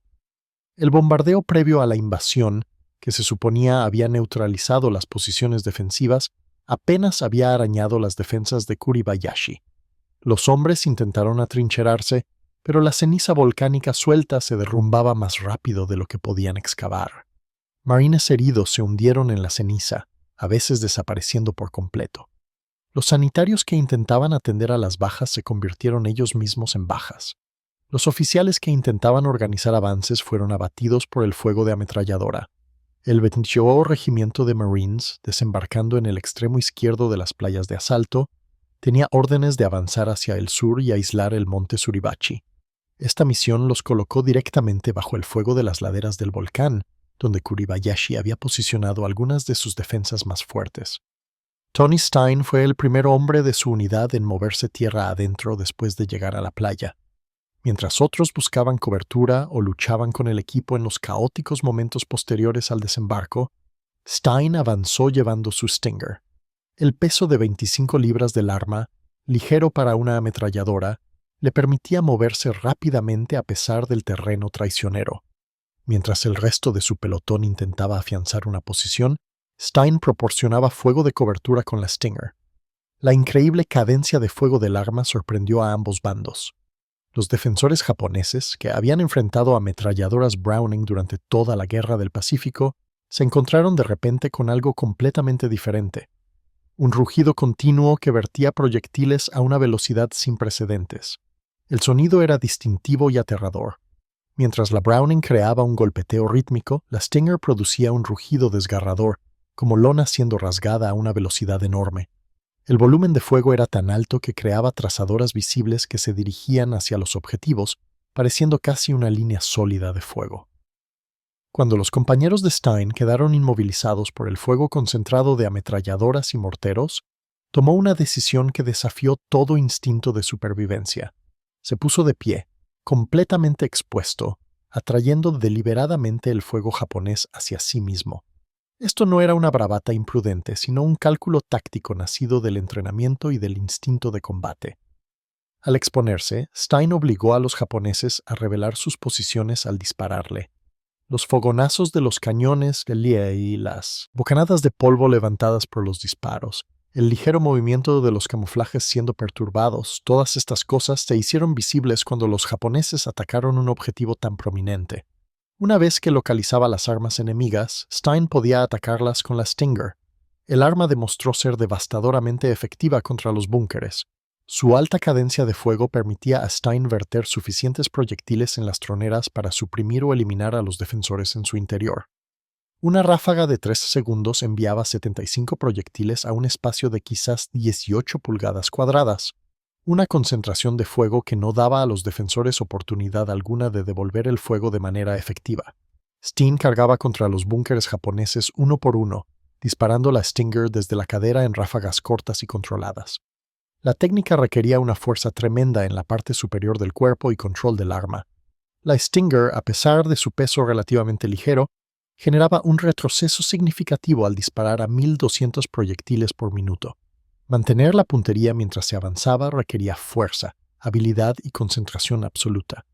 La Stinger consumía munición a un ritmo alarmante. A pesar de la disciplina de Stein en usar ráfagas cortas en lugar de fuego sostenido, agotó rápidamente su suministro. La principal limitación del arma, su prodigioso apetito por la munición, se volvió crítica en un combate sostenido. Cuando la Stinger se quedó sin munición, Stein tomó una decisión que combinaba coraje con necesidad práctica. Se quitó los zapatos y tiró su casco, elementos que lo ralentizarían, y corrió de regreso a la playa para recuperar munición. La decisión de quitarse los zapatos y el casco parece casi incomprensible para los lectores modernos. Estos elementos proporcionaban protección y soporte, pero Stein comprendió que la velocidad importaba más que la protección durante la carrera de 400 yardas de regreso a la playa. La ceniza volcánica era traicionera para correr incluso descalzo, casi imposible con botas que se hundirían y se engancharían a cada paso. Las 400 yardas de regreso a la playa lo llevaron a través de terreno abierto barrido por el fuego japonés. Proyectiles de artillería y morteros seguían cayendo sobre la playa. Ametralladoras cubrían los accesos. Francotiradores buscaban objetivos de oportunidad. Pero Stein corrió el guantelete, llegó a la playa, tomó munición y corrió de regreso a su posición. Hizo esta carrera 8 veces durante ese primer día. 8 veces corrió a toda velocidad a través del infierno. 8 veces regresó llevando las cajas de munición de 100 proyectiles que mantenían la Stinger disparando. Y cada vez que hizo el viaje de regreso, cargó o asistió a un marine herido de vuelta con él. Este detalle, específicamente mencionado en su citación para la Medalla de Honor, revela el carácter de Stein tan claramente como cualquier acción de combate. Podría haber hecho las carreras de munición más rápido si hubiera corrido solo. Podría haber maximizado sus propias posibilidades de supervivencia minimizando el tiempo que estuvo expuesto. Pero en cada viaje de regreso, buscaba marines heridos que necesitaban evacuación y ayudó a llevarlos a la playa donde los sanitarios podían tratarlos. Durante estas frenéticas horas de combate, Stein mató personalmente al menos a 20 defensores japoneses. Este número, documentado en su citación para la Medalla de Honor, representa bajas confirmadas observadas por otros marines. El número real probablemente fue mayor, ya que muchas bajas enemigas ocurrieron dentro de los búnkeres donde los observadores no pudieron verificar los resultados. Destruyó múltiples búnkeres que habían inmovilizado a su pelotón, permitiendo que otros marines avanzaran. Cada búnker neutralizado representaba vidas salvadas, heridas prevenidas, objetivos tácticos logrados. La Stinger fue arrancada de las manos de Stein 2 veces por el fuego japonés. El arma fuese alcanzada por balas que deberían haber matado a Stein, pero en su lugar solo dañaron el arma. Ambas veces recuperó munición, realizó reparaciones de campo si fue posible, o tomó otra arma y continuó luchando. Al caer la noche del 19 de febrero, los Marines habían establecido un precario punto de apoyo en Iwo Jima. Habían avanzado quizás de 300 a 500 yardas tierra adentro, a lo largo de un frente de varios miles de yardas de ancho. El 28º Regimiento de Marines había llegado a la base del monte Suribachi, pero aún no había comenzado el ascenso. El costo había sido horrendo. Más de 2.400 Marines murieron o resultaron heridos solo el día D, la tasa de bajas más alta en un solo día de cualquier asalto anfibio en la Guerra del Pacífico. Las predicciones optimistas de una campaña de una semana ya se revelaban como una fantasía. Esa noche, los Marines se atrincheraron lo mejor que pudieron en la ceniza volcánica, sabiendo que infiltrados y contraataques japoneses sondearían sus líneas durante las horas de oscuridad. Los heridos fueron evacuados a barcos en alta mar cuando fue posible, aunque muchos permanecieron en la playa durante toda la noche esperando transporte. Tony Stein limpió la Stinger, verificó su funcionamiento y se preparó para el combate del día siguiente. El arma había funcionado magníficamente, superando incluso las expectativas optimistas de sus creadores. Pero la batalla apenas había comenzado. La batalla por Iwo Jima continuaría durante 36 días más, cada uno trayendo nuevos horrores mientras los Marines luchaban por despejar la isla palmo a palmo sangriento. La lucha evolucionó hacia un brutal concurso de desgaste, con los Marines atacando posiciones fortificadas que debían ser destruidas una a la vez. El 28º Regimiento de Marines avanzó hacia el sur, hacia el monte Suribachi, mientras otros regimientos empujaban hacia el norte y el este a través de la isla. Las laderas bajas del volcán estaban perforadas por posiciones defensivas, cada una cubriendo los accesos a las otras, creando una red defensiva que desafiaba tácticas simples. Equipos de lanzallamas y escuadrones de demolición trabajaron en coordinación con ametralladoras y fusiles. La técnica estándar implicaba suprimir una posición con fuego de fusil y ametralladora, mientras los equipos de demolición maniobraban lo suficientemente cerca para destruirla con cargas de demolición o lanzallamas. Pero incluso las posiciones destruidas podían ser reocupadas durante la noche, mientras las tropas japonesas se movían a través de redes de túneles. Las Stingers resultaron invaluables en esta lucha. Su potencia de fuego concentrada permitió a los Marines suprimir los búnkeres el tiempo suficiente para que los equipos de demolición se acercaran y los destruyeran. La alta cadencia de fuego del arma creó el tipo de supresión abrumadora que dio a los atacantes esos segundos cruciales necesarios para acercarse a las posiciones enemigas.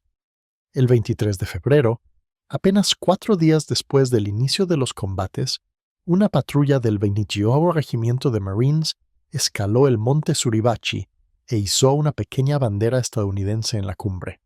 El izado de la bandera, visible desde toda la isla y desde los barcos en alta mar, proporcionó un tremendo impulso moral a los Marines que aún luchaban en el páramo volcánico de abajo.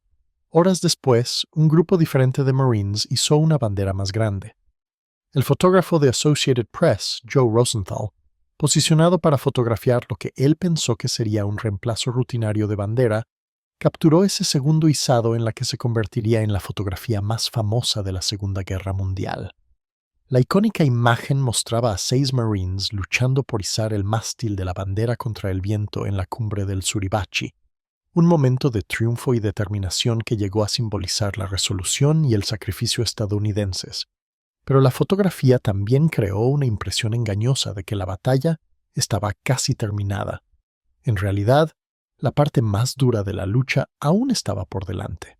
Tony Stein presenció el izado de la bandera desde abajo. La captura del monte Suribachi representó una victoria táctica significativa, asegurando la porción sur de la isla y eliminando las posiciones defensivas que habían vertido fuego sobre las playas desde el día D, pero la victoria había tenido un costo terrible. El propio Stein había sido herido durante los combates en las laderas del Suribachi, heridas lo suficientemente graves como para ser evacuado a un buque hospital para recibir tratamiento. La naturaleza exacta de sus heridas no se detalla en los registros históricos, pero fueron suficientes para justificar la evacuación de las líneas del frente. A bordo del barco, recuperándose de sus heridas, Stein se enteró de que su compañía estaba fuertemente involucrada en una lucha encarnizada por una posición designada como Colina 13A en la parte norte de la isla. La compañía A había sufrido numerosas bajas. La lucha era desesperada y cada marine era necesario. A pesar de sus heridas, a pesar de haber sido evacuado legítimamente y estar bajo atención médica, Stein abandonó el buque Hospital y regresó a su unidad. No podía permanecer a salvo mientras sus Marines luchaban y morían en la colina 3A. Esta decisión era característica del vínculo entre los Marines, el sentido de hermandad que trascendía la seguridad personal. El escuadrón de Stein estaba luchando sin él. Su ausencia significaba que otra persona tenía que llevar la Stinger, otra persona tenía que proporcionar ese fuego de supresión crucial, otra persona estaba expuesta a peligros que él podría enfrentar en su lugar. El 1 de marzo de 1945, 10 días después de sus acciones por las que recibió la Medalla de Honor, Tony Stein se ofreció voluntario para liderar una patrulla de 19 hombres para reconocer las posiciones japonesas que tenían a la compañía A inmovilizada. La misión de la patrulla era identificar los emplazamientos de ametralladoras enemigas para que la compañía pudiera coordinar ataques para neutralizarlos. Stein llevaba su Stinger, el arma que se había convertido en su sello personal, la herramienta que entendía mejor que nadie. La patrulla avanzó con cautela, utilizando la cobertura que el terreno volcánico ofrecía, buscando las troneras casi invisibles que marcaban las posiciones defensivas japonesas. Stein localizó un búnker y lo atacó con la Stinger, vertiendo fuego de supresión sobre la posición. El familiar rugido desgarrador del arma resonó a través de la roca volcánica, el sonido que se había convertido en un símbolo de esperanza para los Marines y de terror para los defensores japoneses. Pero mientras Stein se concentraba en ese objetivo, el fuego de otra posición oculta lo alcanzó. La red defensiva japonesa estaba diseñada específicamente para crear estas situaciones en las que atacar una posición exponía al atacante al fuego de otra. Un francotirador japonés, posicionado en un escondite cuidadosamente camuflado, apuntó a Stein y disparó un solo tiro. El proyectil impactó de lleno y Tony Stein, de 24 años, cayó muerto en la arena volcánica negra de Iwo Jima. Su cuerpo fue inicialmente enterrado en el cementerio de la 5ª División de Marines en la isla. tumba número 1107, parcela 5, fila 6, se unió a miles de otros Marines que serían enterrados temporalmente en Iwo Jima antes de ser devueltos a casa después de la guerra. La patrulla recuperó su cuerpo y su Stinger. El arma, marcada por el combate que había visto, por las modificaciones que la hacían única, finalmente se perdió en la historia. Gravich y los otros artilleros de Stinger continuaron luchando durante las semanas restantes de la batalla. El 24º Regimiento de Marines participó en algunos de los combates más encarnizados de la guerra, atacando posiciones fortificadas a través de un terreno que ofrecía mínima cobertura y contra defensores que luchaban con determinación suicida. La batalla terminó oficialmente el 26 de marzo de 1945, aunque focos aislados de resistencia continuaron durante días después. De los 21.000 defensores japoneses, solo los 16 fueron capturados vivos. El resto murió en sus túneles y búnkeres, luchando hasta el final como había ordenado Kuribayashi.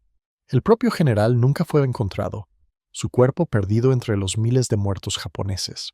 Su destino sigue siendo desconocido, aunque la mayoría de los historiadores creen que murió en los últimos días de combate, probablemente liderando un pequeño contraataque o defendiendo uno de los últimos puestos de mando.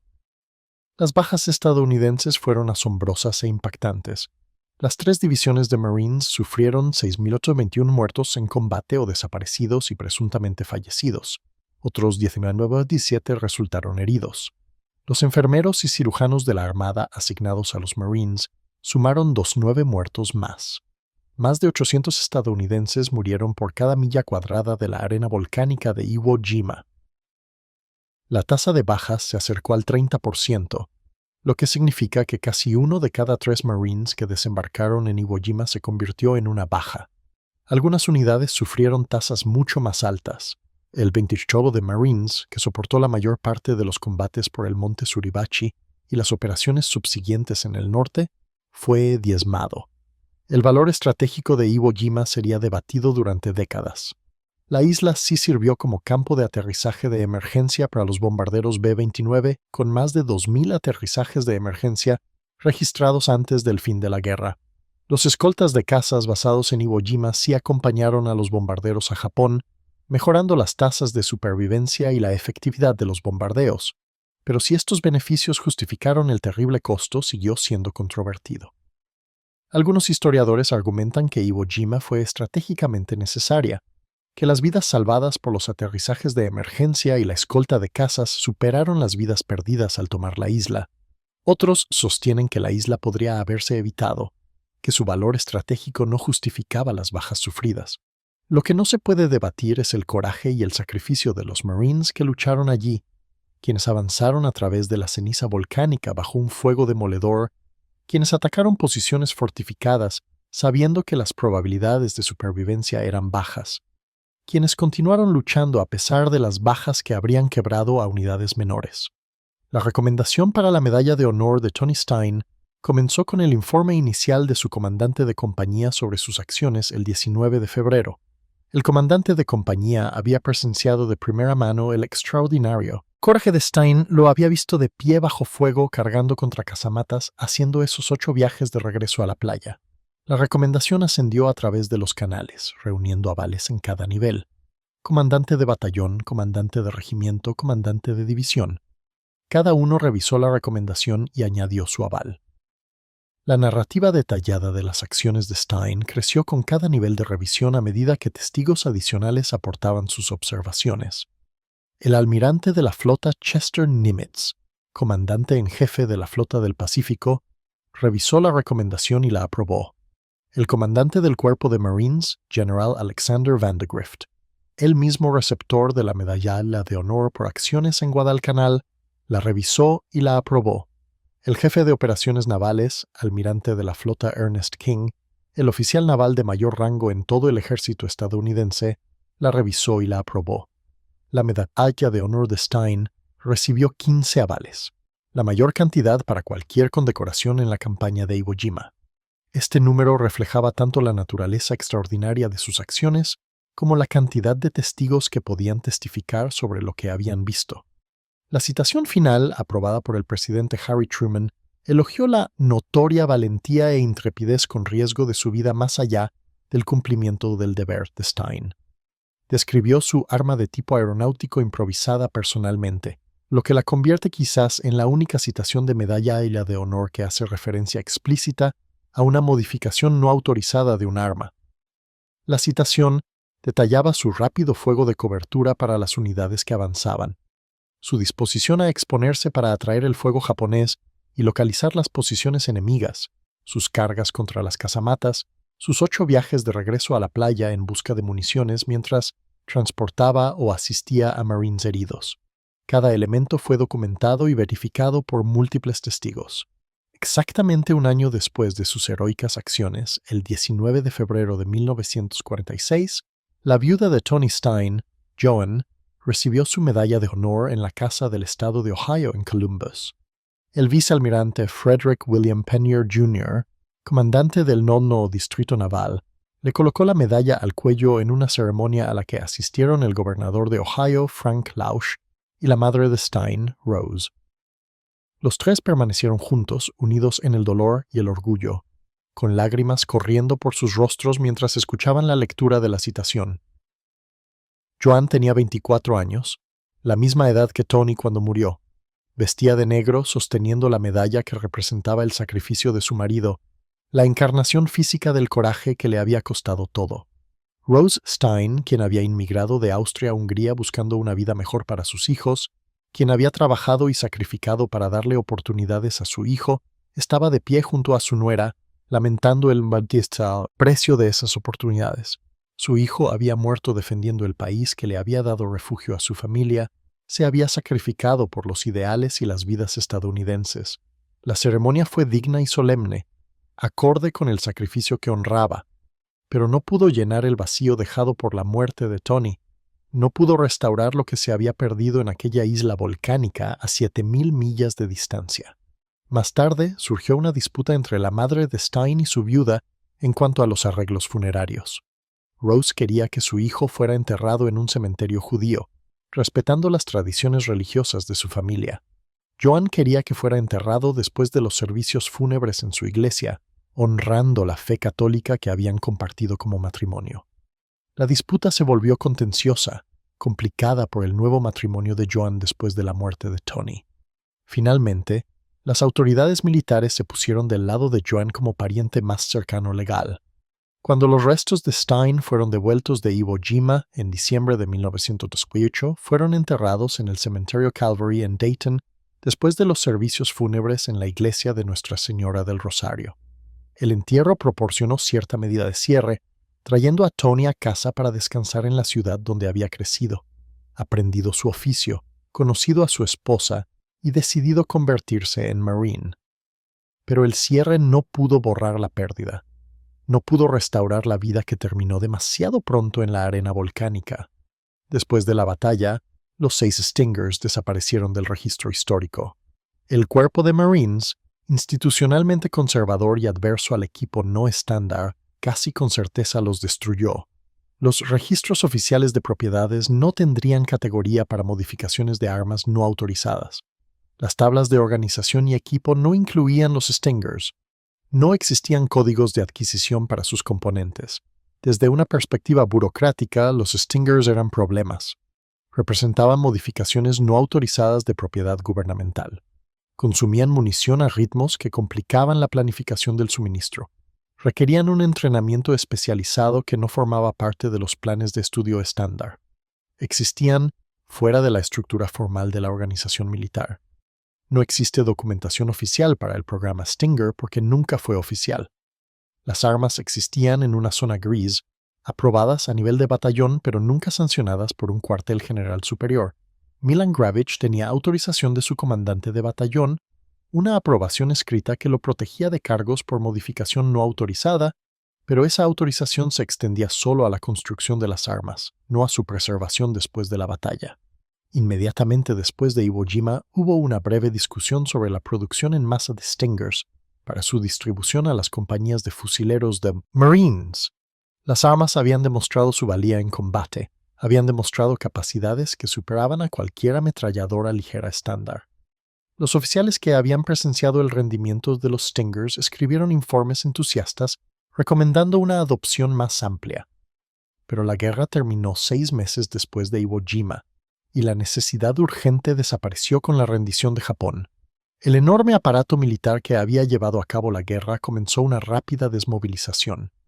Los programas de desarrollo de armas fueron cancelados. Los presupuestos de adquisición fueron recortados. El enfoque pasó de la innovación en tiempos de guerra a la estandarización en tiempos de paz. En este entorno, el Stinger no tenía futuro.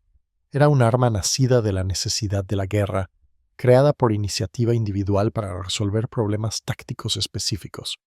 Cuando esos problemas desaparecieron con la rendición de Japón, también lo hizo el interés institucional en la solución. Las armas mismas probablemente fueron destruidas durante la limpieza general que siguió a las operaciones de combate.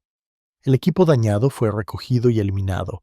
Las armas no estándar fueron destruidas para evitar su distribución no autorizada.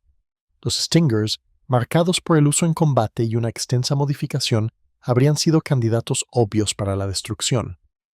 Así terminó la carrera de combate de una de las armas de infantería más innovadoras de la Segunda Guerra Mundial, 6 armas construidas en talleres con herramientas manuales, empleadas en combate durante 6 semanas y luego destruidas y olvidadas por la institución a la que habían servido. Milan Gravich sobrevivió a la guerra, regresó a Minnesota, llevando consigo el conocimiento de que su innovación había salvado vidas de Marines, había ayudado a lograr la victoria en una de las batallas más sangrientas de la historia. La contribución del Stinger no pudo cuantificarse con precisión.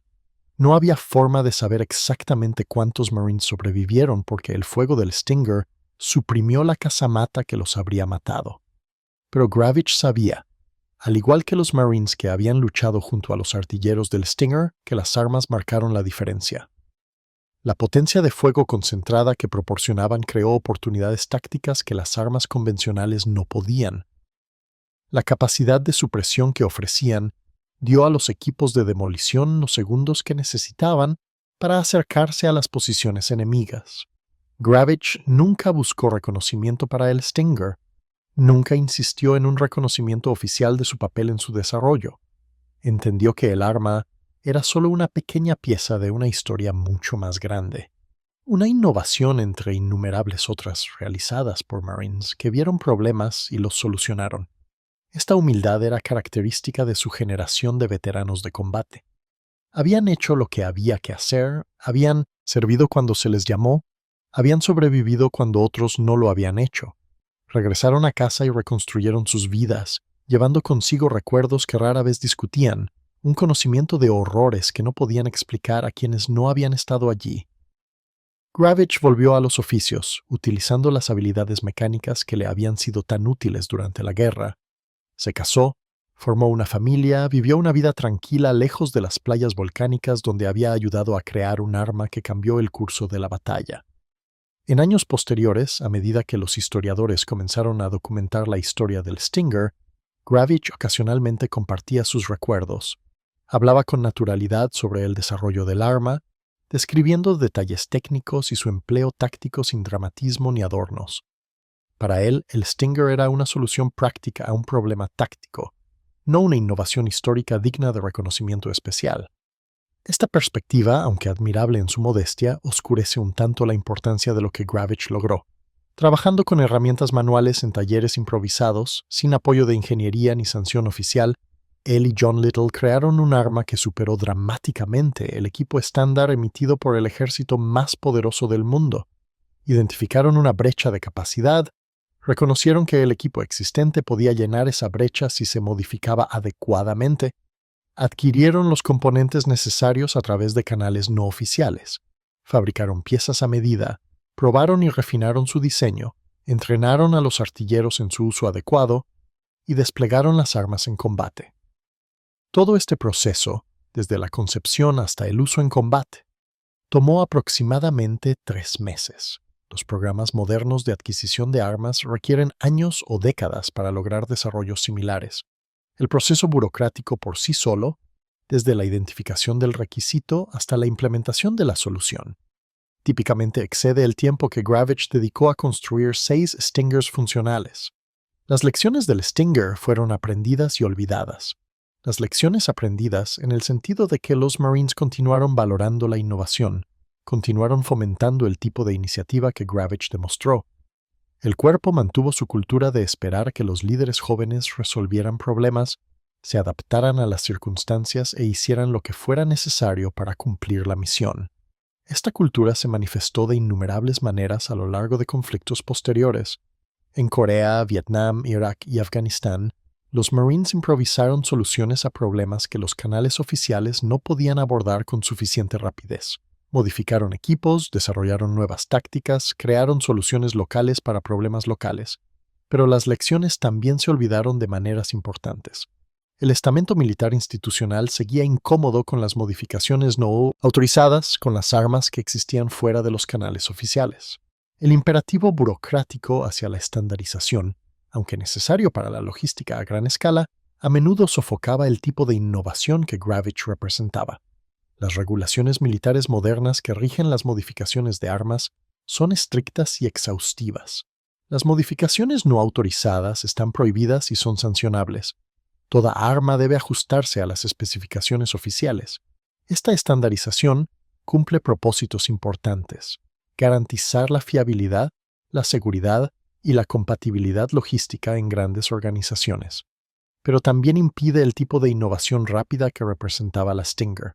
Un sargento moderno que intentara lo que hizo Gravich, modificar armas de avión para uso de infantería sin autorización formal, enfrentaría a un consejo de guerra, independientemente de cuán efectivas resultaran las modificaciones en combate. La tensión entre estandarización e innovación sigue sin resolverse. Las grandes organizaciones militares requieren estandarización para logística, entrenamiento y mantenimiento, pero la efectividad en combate a veces exige una innovación que los canales oficiales no pueden proporcionar con suficiente rapidez. Encontrar el equilibrio entre estas demandas contrapuestas sigue siendo un desafío para el liderazgo militar. El papel de la Stinger en las acciones merecedoras de la Medalla de Honor de Tony Stein demuestra la relación simbiótica entre guerrero y arma, entre habilidad táctica y ventaja técnica. La Stinger hizo a Stein más efectivo, proporcionando una potencia de fuego que las armas convencionales no podían igualar.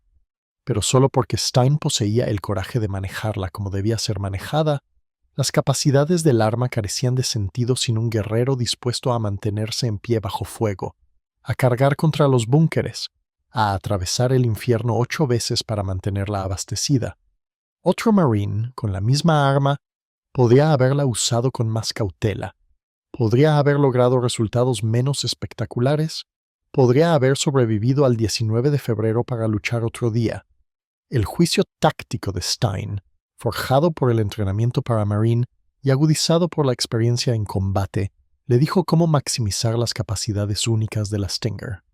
Comprendió que la alta cadencia de fuego del arma podía suprimir los búnkeres de maneras en que las ametralladoras convencionales no podían. Reconoció que ráfagas concentradas en las troneras obligarían a los defensores a buscar cobertura, creando oportunidades para el avance. También comprendió las limitaciones del arma, la necesidad de disciplina de fuego para evitar el sobrecalentamiento, el rápido consumo de munición que requería reabastecimiento frecuente, el equilibrio entre movilidad y fuego sostenido.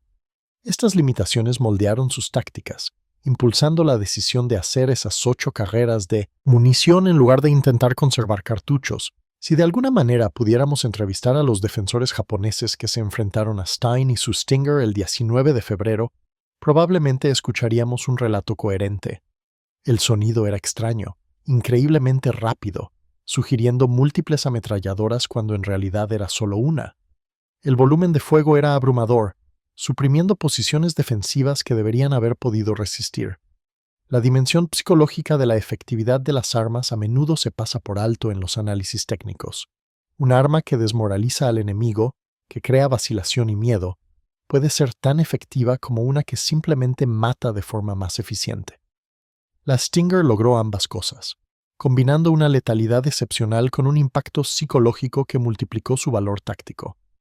Los defensores japoneses que habían resistido con éxito el fuego de ametralladoras convencionales se encontraron incapaces de mantener el fuego defensivo cuando fueron atacados por la Stinger. El arma creó un efecto de terror, una sensación de que la resistencia era inútil contra una potencia de fuego tan abrumadora. Este impacto psicológico contribuyó a la capacidad de Stein para suprimir y destruir búnkeres que deberían haber sido casi inexpugnables. La batalla de Iwo Jima produjo 27 medallas de honor, más que cualquier otra batalla en la historia de Estados Unidos.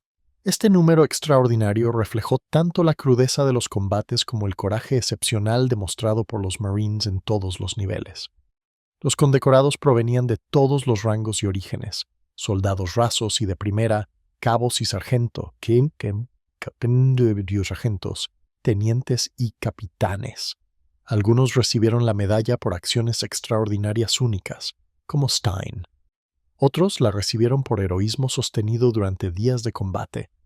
Lo que unía a los 27 era la disposición a aceptar riesgos personales para salvar a otros o cumplir la misión.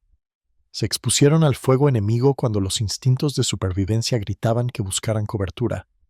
Cargaron contra posiciones enemigas cuando la razón sugería la retirada. Siguieron luchando cuando estaban heridos. Regresaron al combate cuando fueron evacuados. Se ofrecieron como voluntarios para misiones que sabían que podrían ser fatales. Tony Stein fue uno de estos 27, pero su condecoración tiene un carácter único debido al papel de la Stinger en sus acciones. Su citación menciona específicamente el arma de tipo aeronave improvisada personalmente, lo que la convierte quizás en la única medalla de honor que hace referencia explícita a una modificación de arma no autorizada. Este detalle fue importante para los Marines que presenciaron las acciones de Stein y escribieron las recomendaciones que llevaron a su medalla. Sabían que la Stinger marcó la diferencia, que permitió a Stein lograr lo que habría sido imposible con armas estándar. El arma era inseparable del heroísmo que hizo posible. Los 15 avales que recibió el premio de Stein, la mayor cantidad de cualquier medalla de honor de Iwo Jima, reflejaron el número de testigos que pudieron dar fe de sus acciones, pero también reflejaron la impresión que su coraje causó en todos los que lo presenciaron. Los oficiales superiores que revisaron la recomendación reconocieron que las acciones de Stein representaban algo extraordinario, incluso en una batalla definida por un coraje extraordinario. En los últimos años, el interés en la Stinger ha crecido entre los historiadores de armas de fuego y los investigadores de la Segunda Guerra Mundial. El arma representa una fascinante intersección de innovación, necesidad y efectividad en combate que la hace digna de estudio más allá de su limitado uso en combate. El Museo Canadiense de Armas Históricas encargó una réplica completamente funcional, trabajando con el experto en armas de fuego Paul Schul para el programa de televisión The Weapon Hunter. La construcción de esta réplica tomó 3 meses y requirió una investigación exhaustiva para recrear componentes que Gravich fabricó sin planos ni documentación. Schul tuvo que hacer ingeniería inversa de las modificaciones basándose en fotografías, descripciones escritas y la comprensión de los componentes originales. El mecanismo del gatillo fue particularmente desafiante, ya que no existía documentación detallada del diseño de Gravich. Schul creó un mecanismo que coincidía con la descripción general y lograba una funcionalidad similar, pero si replicaba con precisión el diseño original de Gravich, sigue siendo desconocido. Otra réplica fue construida para la película de Clint Eastwood Banderas de nuestros padres, que representaba la campaña de Iwo Jima y el famoso izado de la bandera en el monte Suribachi. La escena que mostraba la Stinger fue finalmente eliminada de la versión final de la película, aunque la réplica existe en la colección de utilería de la película. El experto en armas de fuego Ian McCollum examinó una de estas réplicas para su serie Forgotten Weapons, un canal de YouTube dedicado a documentar armas de fuego inusuales e históricamente significativas. El examen detallado de McCollum, visto por millones de espectadores, presentó la Stinger a audiencias modernas que de otro modo nunca sabrían que tal arma existió. Estas réplicas y exámenes cumplen propósitos históricos importantes. Preservan el conocimiento del diseño y funcionamiento del arma. Demuestran los desafíos prácticos que enfrentó Gravich al crear las modificaciones. Permiten a los investigadores modernos comprender las capacidades y limitaciones del arma de maneras que las descripciones escritas por sí solas no pueden transmitir. Pero las réplicas, por muy cuidadosamente construidas que estén, no pueden capturar todo sobre las Stingers originales. Carecen del desgaste de combate, las reparaciones de campo, las peculiaridades individuales que se desarrollaron en armas utilizadas bajo condiciones extremas. No pueden transmitir lo que se sentía al llevar esa arma a través de la ceniza volcánica bajo fuego, Sentir cómo se calentaba en tus manos mientras vertías fuego de supresión en posiciones enemigas. Hacer esas carreras desesperadas por munición sabiendo que tus Marines dependían de ti. Las especificaciones técnicas de la Stinger cuentan solo una parte de la historia. 101.6 centímetros de largo, 11.34 kilogramos cargada, alimentada por cinta con una capacidad de 100 cartuchos, cadencia de fuego de 1200 a 1500 disparos por minuto. Estos números describen la capacidad, pero no pueden capturar su significado. Lo que importaba era lo que esas especificaciones significaban en combate. Los 101.6 centímetros de largo hacían el arma manejable en espacios confinados, más fácil de transportar a través de la ceniza volcánica y terrenos difíciles que la más larga y pesada M119A6. El peso de 11,34 kilogramos, aunque pesado para un arma individual, era lo suficientemente ligero para que un Marine lo transportara y empleara eficazmente. El diseño alimentado por cinta significaba una recarga rápida en comparación con las armas alimentadas por cargador.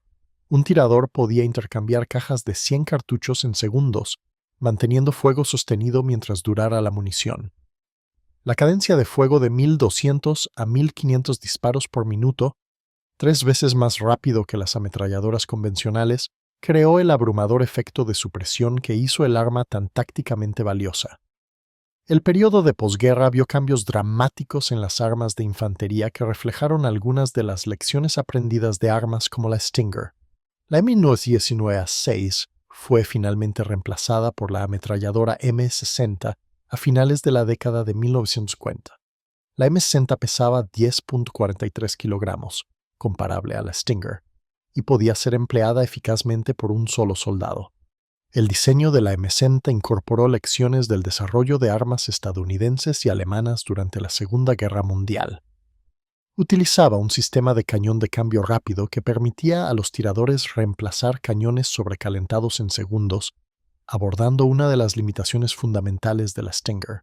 Alcanzó cadencias cíclicas de alrededor de 500 a 650 disparos por minuto, más rápida que la M19A6, pero más lenta que la Stinger. Las ametralladoras modernas continúan esta evolución, proporcionando una potencia de fuego increíble en paquetes cada vez más portátiles. El arma automática de escuadrón M249 pesa solo 7,1 kilogramos y dispara de 700 a 1000 cartuchos por minuto. La ametralladora M240, aunque más pesada con 12 o 25 kilogramos, ofrece una fiabilidad excepcional y capacidad de fuego sostenido. Sin embargo, ninguna de estas armas modernas dispara tan rápido como lo hacía la Stinger. La doctrina militar moderna reconoce que las cadencias de fuego extremadamente altas crean más problemas de los que resuelven. Consumen munición demasiado rápido, creando desafíos logísticos, aceleran el desgaste del cañón, reduciendo la vida útil del arma, reducen la precisión a medida que el retroceso y el movimiento del cañón se acumulan. Los 1200 a 1500 disparos por minuto de la Stinger solo eran sostenibles debido a circunstancias tácticas específicas. La duración de 6 semanas de la campaña de Iwo Jima significaba que la vida útil del cañón era menos crítica que la potencia de fuego inmediata. El sistema logístico establecido significaba que la munición podía ser entregada a la isla por barco. La naturaleza desesperada de los combates significaba que maximizar el efecto de supresión importaba más que conservar munición. En operaciones modernas sostenidas, estos compromisos serían inaceptables. Las ametralladoras modernas equilibran la cadencia de fuego con la capacidad de fuego sostenido, la economía de munición y la vida útil del cañón. El resultado son armas que disparan más lento que la Stinger, pero pueden mantener ese fuego por periodos sin sobrecalentarse ni requerir un reabastecimiento excesivo de municiones. El Stinger representó un logro notable en ingeniería de campo.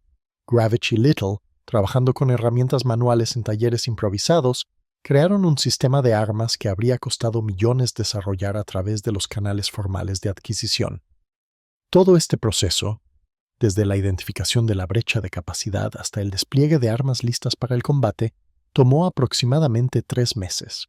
En comparación, los programas modernos de adquisición de armas requieren años o décadas para desplegar nuevo equipo. El proceso burocrático por sí solo suele exceder el tiempo que Gravich dedicó a construir 6 Stingers funcionales. El rifle M16, desarrollado a finales de los años 50 y principios de los 60, tardó aproximadamente 5 años desde el prototipo inicial hasta el despliegue limitado y otros 5 años para su distribución generalizada. El tanque M1 Abrams requirió más de una década desde el diseño inicial hasta el despliegue.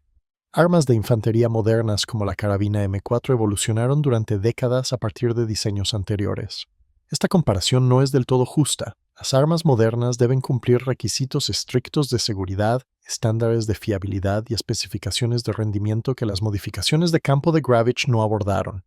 Deben ser fabricables en cantidad, mantenibles en el campo por soldados con entrenamiento limitado, compatibles con los sistemas logísticos existentes. Pero la comparación sí resalta el compromiso entre la minuciosidad institucional y la iniciativa individual. Los programas de adquisición oficiales producen armas seguras, fiables y estandarizadas, pero avanzan lentamente, a menudo demasiado lentamente para abordar necesidades tácticas inmediatas. Las modificaciones de campo como el Stinger pueden abordar las necesidades tácticas rápidamente, pero carecen de las pruebas, la documentación y el soporte que los programas oficiales proporcionan. El sistema ideal combinaría ambos enfoques, manteniendo la seguridad y fiabilidad de la adquisición formal, al mismo tiempo que preserva el espacio para la innovación rápida cuando las circunstancias lo exigen. Pero lograr este equilibrio sigue siendo un desafío para las grandes organizaciones militares. Mirando hacia atrás 80 años, el Stinger emerge como un símbolo de la cultura del Cuerpo de Marines en su máxima expresión. Iniciativa, agresión, innovación, enfoque en la misión, disposición a trabajar fuera de los canales normales cuando sea necesario. Estos valores definieron a los Marines que construyeron y empuñaron el Stinger. Tony Stein encarnó estos valores en sus acciones merecedoras de la Medalla de Honor, permaneciendo de pie bajo fuego enemigo porque la misión lo requería, corriendo 8 veces por terreno abierto porque su arma necesitaba ser recargada, llevando a Marines heridos a un lugar seguro porque eran sus hermanos, regresando del barco hospital para reunirse con su unidad porque no podía abandonarlos. Estas no fueron las acciones de un hombre que seguía órdenes o se adhería a las regulaciones. Estas fueron las acciones de un hombre que entendió lo que debía hacerse y lo hizo sin importar el riesgo personal. El Stinger le permitió ser efectivo, pero su coraje creó la oportunidad para que el arma demostrara su valía. Milan Gravich encarnó estos mismos valores al crear el arma, viendo un problema que costaba vidas de Marines, identificando una solución que las regulaciones no autorizaban, construyéndola de todos modos porque salvar vidas importaba más que seguir procedimientos, entrenando a otros en su uso porque el conocimiento compartido multiplicaba el impacto. Gravich nunca buscó reconocimiento por el Stinger. Nunca presionó para obtener un reconocimiento oficial de su papel en su desarrollo. Para él, el arma era simplemente lo que había que hacer. La contribución de un Marine para ayudar a otros Marines a sobrevivir y cumplir su misión. Esta humildad, característica de su generación, quizás oscurece la importancia de su logro, pero también refleja los valores que hicieron posible dicho logro. Gravich no construyó el Stinger por reconocimiento o recompensa. Lo construyó porque los Marines estaban muriendo por falta de apoyo de fuego adecuado, y él podía hacer algo al respecto. El Stinger nunca se hizo oficial. Nunca apareció en manuales de armas o tablas de equipo. Nunca recibió una designación formal ni un presupuesto de adquisición. Ningún ejército moderno utiliza armas basadas en el diseño del Stinger. Ninguna memoria institucional conserva conocimiento detallado de cómo fueron construidas o empleadas. Pero durante 6 breves semanas en la playa más sangrienta en la historia del cuerpo de Marines, el Stinger dio a los Marines que luchaban y morían en la roca volcánica un arma que les ayudó a sobrevivir, les ayudó a ganar, les ayudó a cumplir una misión que costó más vidas estadounidenses que cualquier otra batalla en la Guerra del Pacífico. Esa contribución no puede medirse en la documentación oficial o los registros de adquisición. Solo puede medirse en los Marines que regresaron a casa porque el Stinger de Tony Stein suprimió el búnker que los habría matado, porque Milan Gravich construyó un arma cuando las armas oficiales eran inadecuadas, porque la iniciativa y la innovación importaron más que las regulaciones y los procedimientos. 6 armas improvisadas, 6 semanas de combate, una medalla de honor y un sinfín de Marines que vivieron porque alguien se atrevió a construir algo mejor. La historia del Stinger nos recuerda que las guerras las ganan aquellos que resuelven problemas en lugar de aquellos que siguen reglas, aquellos que innovan en lugar de aquellos que esperan permiso, aquellos que toman riesgos en lugar de aquellos que se mantienen a salvo. Estas lecciones siguen siendo relevantes hoy, mientras los ejércitos modernos luchan por equilibrar la estandarización frente a la innovación, el proceso oficial frente a la iniciativa individual, la cautela institucional frente a la necesidad táctica. La tensión entre estas demandas contrapuestas nunca se resolverá por completo, pero la historia del Stinger sugiere que el éxito requiere preservar espacio para ambas.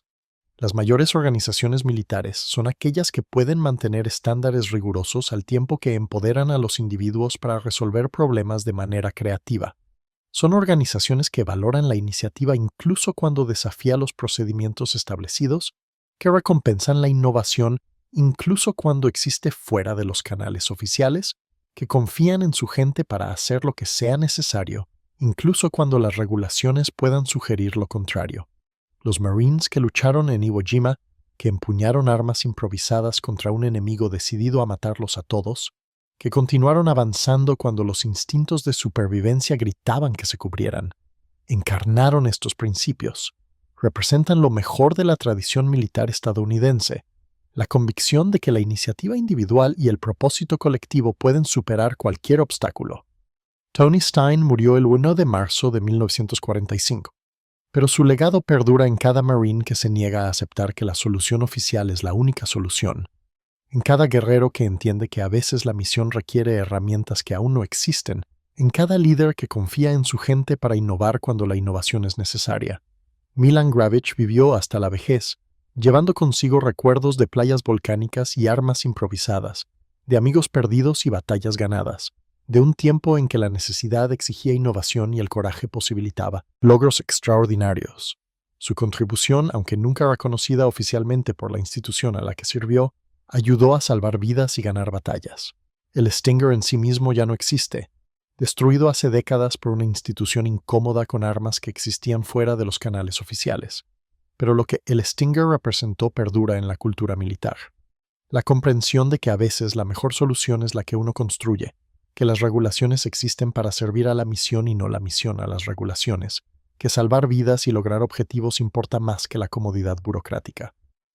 Este es el verdadero legado del Stinger, no el arma en sí, sino lo que representó.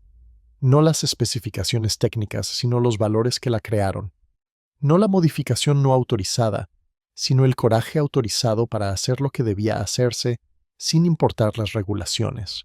Al final, quizás ese sea el tributo más apropiado tanto al arma como a los guerreros que la empuñaron.